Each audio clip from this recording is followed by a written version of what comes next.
Mwana TikTok maarufu, mwana mitandao maarufu kutokea Nigeria, Pele na mke wake, of course unakumbuka walifanya ndoa hapo nyuma.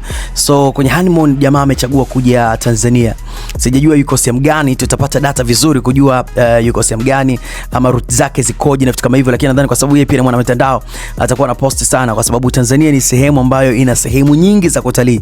So mwana mitandao huyu maarufu na mke wake yule ambaye ni roboti wamefika Tanzania kwa ajili ya kutalii, na of course watu wengi wamekuwa wakishangazwa ni kwa nini watu wengi wanapenda sasa hivi kuja Tanzania.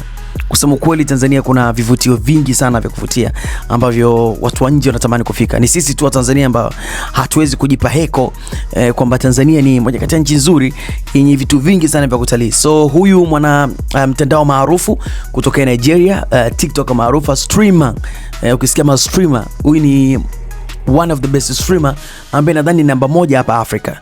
Wachana na kina Speed ambao wako huko Marekani. So kwa Afrika jamani, streamer namba 1 ni mtu ambaye anafuatiliwa sana, na kuja kwake Bongo sisi imekuwa faida kwetu kwenye upande wa utalii, kwenye michongo tofauti ambayo itatangaza nchi yetu. So tunashukuru na tunafurahi kuona, na nadhani tutaona video zake nyingi na tutashare hapa wapi yupo, anafanya nini na vitu kama hivyo. Yeah.